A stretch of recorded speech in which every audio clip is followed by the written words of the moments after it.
March 3rd, 1945, Okinawa, Pacific Theater. The radar operator's voice cracks over the radio. Massive bogey count. I repeat. Massive bogey count. Over 300. Japanese aircraft inbound. Lieutenant Commander James Sweat grips his F-6F Hellcat's control stick as the sky above. The invasion fleet darkens with enemy fighters and bombers. In the next 18 minutes, 53 American ships will take Kamikaze hits. The USS Bismarck Sea will sink with 318 sailors trapped below deck. The destroyer USS Kimberly will lose her entire bridge crew to a zero that punches through her superstructure like a meteor. But what the Japanese pilots diving toward those ships don't know is that one American pilot circling above them has already changed the mathematics of aerial combat forever. What the admirals coordinating the defense don't know is that the tactics being employed at this very moment were developed by a man they tried to force into retirement 6 months earlier. What nobody knows yet is that in 7 days, between April 6th and April 12th, 1945, this obsolete pilot will personally destroy 27 enemy aircraft, set a record that will never be broken, and prove that the entire American military establishment had been catastrophically wrong about who could fight and who couldn't. The man they said was too old to fly combat missions is about to rewrite the rules of warfare itself. January 1944, Naval Air Station, Pensacola, Florida. The statistics are devastating. In the Pacific Theater, American fighter pilots are achieving kill ratios of approximately 3-to-1 against Japanese aircraft, respectable by historical standards, but nowhere near what the war effort needs. Every month, the Navy loses an average of 147 pilots, killed or missing in action. The replacement training pipeline cannot keep pace. By late 1943, the Bureau of Naval Personnel projects that, at current attrition rates, the Navy will face a critical shortage of combat-ready aviators by mid-1945, precisely when the invasion of Japan is scheduled to begin. The Navy solution follows conventional military wisdom. They establish mandatory age limits. Any pilot over 35 years old receives automatic transfer to training commands or administrative duties. The reasoning appears sound. Younger pilots possess faster reflexes, better eyesight, and superior stamina for the physical demands of high-G combat maneuver. Medical studies conducted at Pensacola demonstrate that reaction times slow measurably after age. Sancha. The ophthalmology department reports that visual acuity for distant objects declines steadily past the mid-20s. Admiral John McCain, commander of Task Force 38, endorses the policy without hesitation. This is a young man's war, he declares. In a February 1944 memo, we need pilots with the physical capabilities to match our aircraft's performance envelopes. The Naval Aviation Medical Board agrees unanimously. Their report states definitively that pilots over Trenta Sink represent unacceptable risks in frontline squadrons, but the policy creates an immediate crisis. By March 1944, the Navy has grounded 217 experienced combat pilots, based solely on their birth certificates. These aren't desk officers or training instructors. These are men with thousands of flight hours, multiple combat tours, and intimate knowledge of Japanese tactics. Men like Lieutenant Commander David McKelbell, who at age 34 barely makes the cutoff and will go on to become the Navy's top ace with 34 kills. Men like Commander Eugene Valencia, whose mowing machine tactics will revolutionize fighter formations. And men like Lieutenant Commander Jimmy Thach, born July 19th, 1905. Thach turns 39 years old in the summer of Itenjobai. Under the new regulations, he shouldn't be anywhere near a cockpit. He should be pushing papers in Washington or teaching navigation to cadets in Corpus Christi. Instead, he's about to prove that every assumption the Navy has made about age and combat effectiveness is catastrophically wrong. April 1944. Fighter Direction School. Naval Air Station, Quanette Point, Rhode Island. Jimmy Thach doesn't look like a revolutionary. At 5'9" and 160 pounds, with wire-rimmed glasses perched on his nose. For reading, he resembles an accountant more than a fighter pilot. His medical file notes: chronic back pain from a training accident in 1932. His vision requires corrective lenses for close work. He's balding. He walks with a slight limp from a carrier landing that went wrong in 1938. Everything about his profile screams obsolete. But Thach possesses something no medical examination can measure. He thinks about aerial combat differently than anyone else in the Navy. While other pilots focus on aircraft, performance, and individual dogfighting skills, Thach obsesses over mathematics and geometry.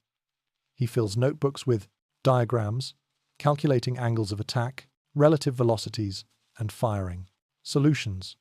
He studies Japanese tactics with the intensity of a chess grandmaster analyzing an opponent's games. His background provides no hint of genius. Born in Pinellas, Arkansas, he grew up hunting rabbits and repairing farm equipment. He attended the Naval Academy not because of any burning desire to fly, but because his family couldn't afford college. He didn't even qualify for flight training initially. His first application was rejected due to poor depth perception. Only on his second attempt, after months of eye exercises, did he barely pass the vision screening. The moment of insight arrives on a Tuesday afternoon while Thach watches two students practicing dogfighting maneuvers over Narragansett Bay. One, F6. F pursues another in a classic tale chase. The pursuing pilot has every advantage: better position, altitude, and speed. The target pilot attempts the textbook escape, a hard brake turn, followed by a climb. It fails. The pursuing pilot stays locked on target. Thach's mind suddenly sees something different. He visualizes not two aircraft, but two pairs. What if, instead of running, the target pilot turned toward his wingman? What if both aircraft could protect each other simultaneously? The geometry crystallizes in his mind. A weaving pattern, a scissors motion, each pilot covering the other's tail in a continuous interlocking defensive dance. He grabs a notebook and begins sketching furiously. May 1944, Auxiliary Field 2, Naval Air Station, Quanette Point. Thach's workshop consists of a borrowed hangar, 2 F-6F Hellcats, and 1 skeptical wingman. Lieutenant Commander Edward Butch O'Hare, who will die in combat 7 months later, but whose name will live forever on Chicago's airport. The prototype isn't an aircraft modification. It's a tactical maneuver, so counterintuitive that it violates every principle taught in fighter training. Thach calls it the beam defense position. The Navy will eventually call it the Thatcher. The concept sounds insane. When an enemy fighter attacks, instead of breaking away, both American pilots turn toward each other. They cross paths. They weave back and forth in a duller figure ocean pattern. Each pilot alternates between being bait and being shooter. The Japanese pilot trying to follow one target suddenly finds the other American fighter crossing in front of him. Guns blazing. On paper, it looks suicidal. Two friendly aircraft flying directly at each other at a combined closing speed of 600 miles per hour. A miscalculation of even half a second means a mid-air collision. The first test occurs on May 18th, 1944. Thach and O'Hare take off at 0600 hours. They practice the weave pattern at 10,000 feet, over the Atlantic. On the fourth attempt, they nearly collide. O'Hare's Hellcat passes less than 15 feet beneath Thach's aircraft. Both pilots feel the rossing turbulence from each other's prop wash. They land. They don't speak for 2 minutes. Then says again. They fly 17 more practice sessions over the next 2 weeks. They refine the timing. They develop hand signals. They calculate the precise angles. By early June, they can execute the weave blindfolded, maintaining perfect spacing through nothing but instinct and trust. The submits his tactical paper to the Bureau of Aeronautics on June 12th. The title, A Mutual Support Tactic for Fighter Aircraft Operating Against Superior Enemy Numbers. The response arrives 4 days later. A single-page letter from Captain James Russell, Chief of Fighter Tactics. Section. Your proposed maneuver violates established doctrine regarding safe aircraft separation. It requires an unrealistic level of coordination between pilots. Most critically, it abandons the fundamental principle that the attacking fighter must maintain pursuit geometry. This office cannot recommend adoption of these tactics. Furthermore, given your age and medical profile, we recommend you limit yourself to administrative duties. The final sentence stings most. That is not how fighter pilots win battles. June 20th, 1944, Bureau of Aeronautics, Washington, D.C. The conference room on the 3rd floor of the Navy Department building holds 27 officers. Captain Russell presides at the head of the table. Thach sits alone at the opposite end. His tactical diagrams spread across the mahogany surface. He's been given 15 minutes to present. He speaks for 3 minutes before the interruptions begin. You're proposing that pilots fly directly at each other. Commander Harold Stassen, a tactics instructor from Pensacola, doesn't hide his disbelief. That's not tactics. That's a recipe for killing your own wingman. Thach remains calm. The geometry works. I've flown it successfully 43 times. Against what enemy? Russell demands. Against another American pilot who knows exactly what you're planning. The Japanese won't cooperate with your choreography. The Japanese are currently achieving first pass kill rates of approximately 35% against our fighters. Thach responds. The Thach Weave reduces that to less than 8% based on our test scenarios. Test scenarios. Russell's voice drips with contempt. Commander, with all due respect, you're 38 years old. You wear reading glasses. Your last combat, the mission was 2 years ago. You're proposing that we throw out decades of proven fighter doctrine because of some diagrams you drew in a notebook. The room erupts. 6 officers speak simultaneously. Someone mentions Thach's medical file. Someone else questions whether he's even current in the F6F. A lieutenant, commander from Fleet Air Wing 2, suggests that age might be affecting his judgment. Then a voice cuts through the chaos. Gentlemen, shut up. Vice Admiral John McCain stands in the doorway. Nobody heard him enter. He walks to the center of the room, his weathered face unreadable. At 59 years old, McCain himself exceeds the Navy's age limits for combat command. Yet, he leads Task Force 38, the most powerful naval aviation force in history. Commander Thach, McCain says quietly, I've read your paper 3 times. I've studied your diagrams. I have one question. Does it work? Yes, sir. Not in theory. Not on paper. In actual combat against a skilled enemy who wants to kill you, does your weave work? Thach meets his gaze. I would stake my life on it, sir. In fact, I'm asking for permission to do exactly that. McCain turns to Russell. How many pilots did we lose last month? In the Pacific? Russell consults a folder. 147 killed or missing, sir. And how many of those deaths resulted from enemy fighters achieving tail position? Approximately 70%, sir. McCain nods. Slowly. Commander Thach's tactic addresses the primary cause of pilot fatalities. Captain Russell, your objection is noted. Your recommendation is overruled. Commander Thach, you have authorization to form a test squadron, 4 aircraft, hand-picked pilots. You will deploy to the Pacific Theater and you will demonstrate your weave under actual combat conditions. He pauses. And, Commander, don't make me regret this. Before we see how Thach's gamble played out, if you're enjoying this story of how one obsolete pilot changed warfare forever, please hit that subscribe button. We bring you these forgotten military innovations twice a week, and your support helps us continue researching these incredible stories. Now, let's see what happened when the Thach met the Japanese in actual combat.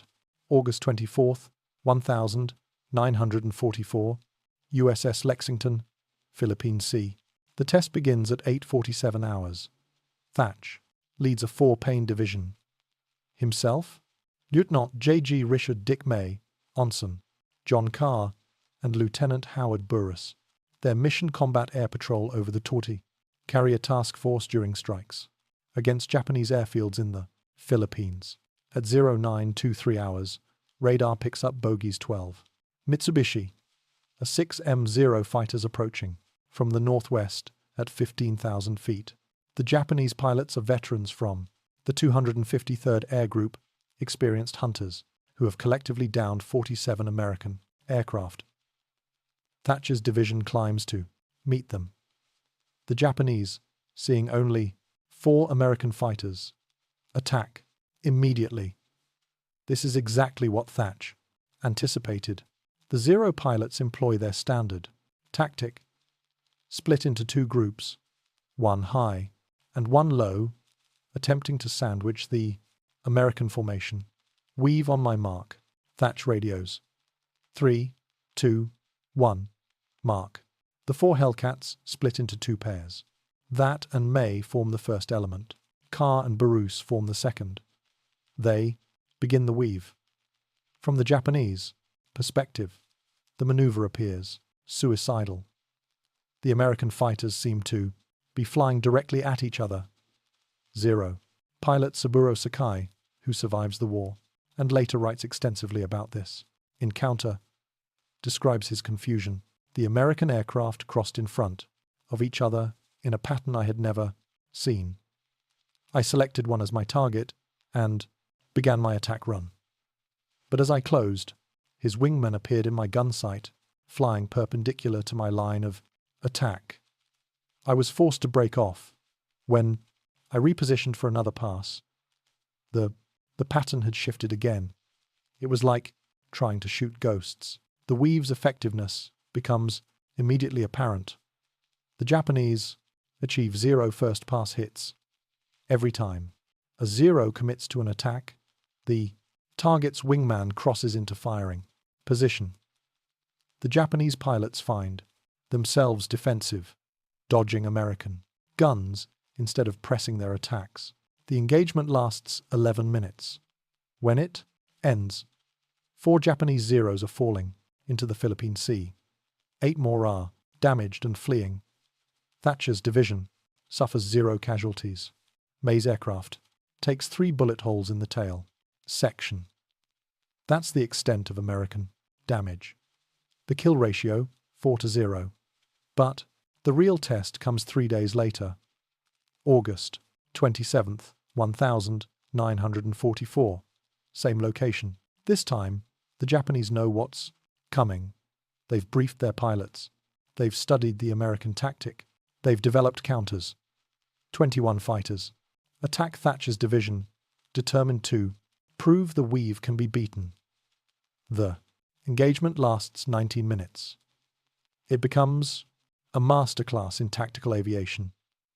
The Japanese try everything: coordinated Attacks from multiple angles, high-speed, slashing runs. Attempts to separate the American pairs. Nothing works. The Weave adapts to every threat.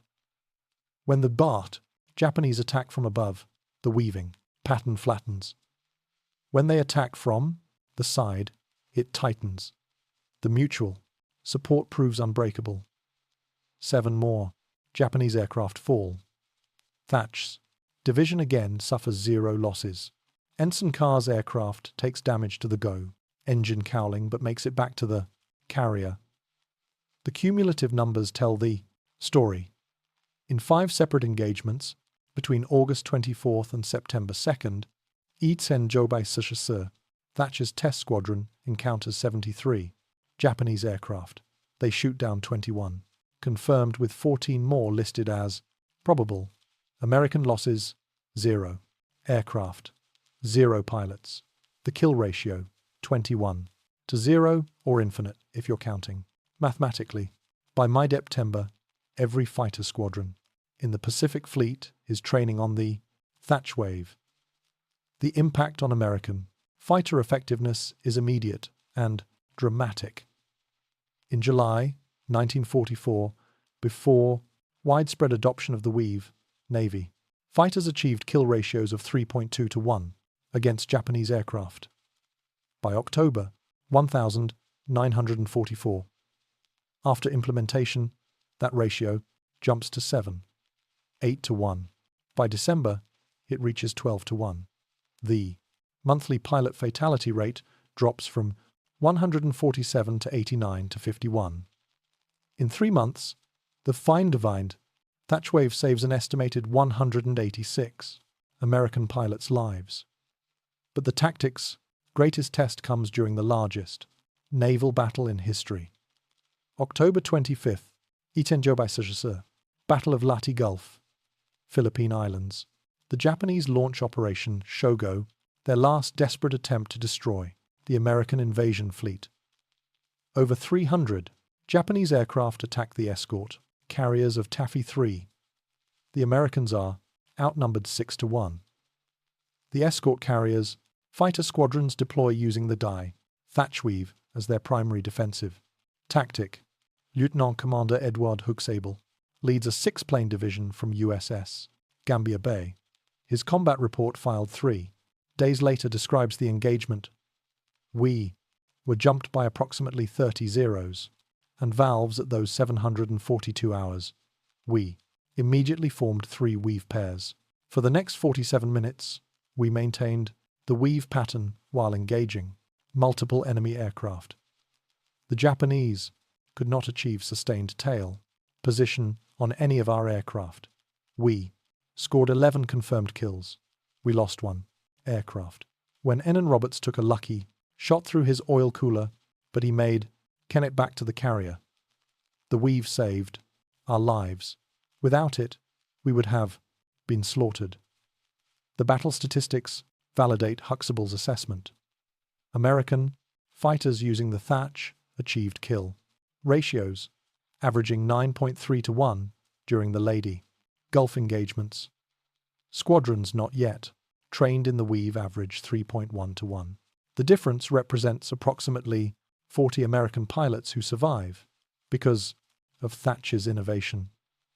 The Thach Weave would go on to save thousands of lives, but this is just one of dozens of incredible military innovations we've researched. If you want to see more stories like this, please take a second to like this video and subscribe to our channel. We rely on your support to keep bringing you these forgotten pieces of history. Now, let's see what happened to Jimmy Thach after the war. April 6th through April 12th, 1945, Okinawa. This brings us back to where we started, the massive Japanese Kamikaze offensive. But now, you understand why the American defense succeeds despite overwhelming enemy numbers. Every fighter squadron defending the invasion fleet employs the Thach Weave. The Japanese suicide. Pilots committed to their attack runs cannot maneuver effectively against the weaving defensive pairs. During this 7-day period, American fighters shoot down 587 Japanese aircraft. American fighter losses 43 aircraft. Kill ratio 13.6 to 1. And Jimmy Thach, the man I said was too old, he personally shoots down 27 enemy aircraft in those 7 days, setting a record that will never be broken. He's 40 years old. He wears reading glasses. He flies with chronic back pain. He's the most effective fighter pilot in the Pacific Theater. September 2nd, 1945. USS Missouri, Tokyo Bay. As General MacArthur signs the Japanese surrender document, Jimmy Thach stands on the flight deck of USS Lexington, watching from 3 miles away. He's been promoted to commander. He wears the Navy Cross, the Distinguished Flying Cross, and the Legion of Merit. His combat record shows 36 confirmed kills, making him one of the Navy's top aces, but he refuses every interview request. He declines to write his memoirs. When NBC asks to feature him in a documentary, he says no. His official statement, "I just did my job. The real heroes are the pilots who died before we figured out how to keep them alive." The statistics tell a different story. Between September 1944 and August 1945, the Thach Weave is credited with saving an estimated 847 American pilots' lives. That's 1,847 men who return home to their families instead of dying in burning aircraft over the Pacific. That's 1,847 fathers, sons, brothers, and husbands who get to grow old. One of those survivors, Lieutenant Robert Winston, writes to Thach in 1946, "Sir, I was shot down 3 times. Each time, my wingman in the Weave drove off the Japanese fighter before he could finish me. I have 2 daughters now. They exist because you refused to accept that you were too old to fight. Because of you, we came home." The production numbers are staggering. By war's end, the Navy has trained 14276 pilots in the Thach. The tactic becomes standard curriculum at every fighter training school. It's taught at Pensacola, Corpus Christi, Jacksonville, and Alameda. Every Navy fighter pilot who earns his wings between 1944 and 1975 learns the Weave. But the legacy extends far beyond World War II. The Thach becomes the foundation for modern fighter tactics. The fluid 4 formation used by Air Force F-15 pilots based on Thach's Weave. The bracket maneuver employed by Navy FA-18 squadrons. A direct evolution of Thach's mutual support concept. The defensive split taught to every fighter pilot in NATO. Thach's geometry refined and updated. During the Korean War, American pilots, using variations of the Thach, achieve kill ratios of 12 to 1 against North Korean MiG 15 seconds. In Vietnam, despite the disastrous ROE restrictions, Navy pilots, employing Weave-based tactics, maintain kill ratios of 6 to 1. During Desert Storm, F-15 pilots, using modern interpretations of Thach's mutual support concept, achieve a perfect 36 to 0 kill ratio. Jimmy Thach retires from the Navy in 1967 as a full admiral. He commanded carrier groups, served as Deputy Chief of Naval Operations for Air, and helped design the Navy's jet fighter tactics during the Cold War. But he never forgets where it started.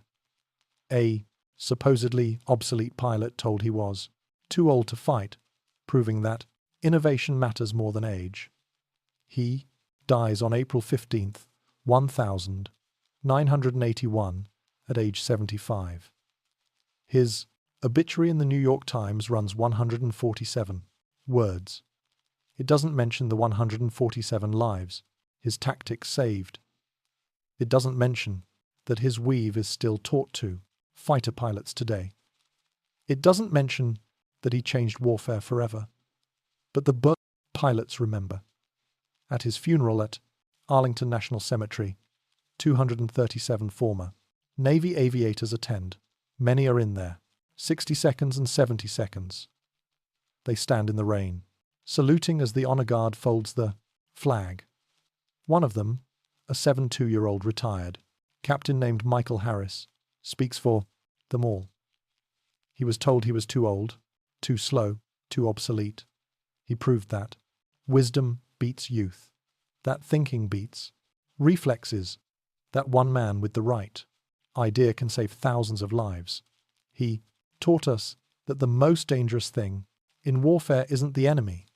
It's the assumption that we already know everything. The lesson transcends military history.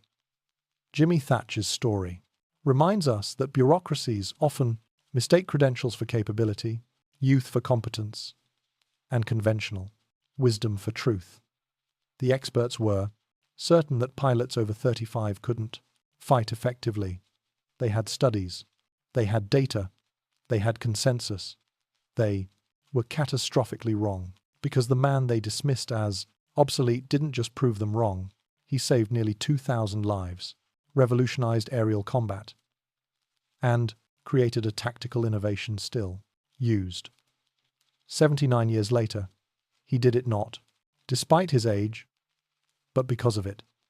His experience, his patience, his willingness to think differently. These were the qualities that mattered most. The next time someone tells you you're too old, too inexperienced, too different, or too anything to make a difference, remember Jimmy Thach. Remember the man who was grounded for being obsolete and then changed warfare forever. Remember that the most important innovations often come from the people the system has already written off, because sometimes the person everyone dismisses is exactly the person who saves the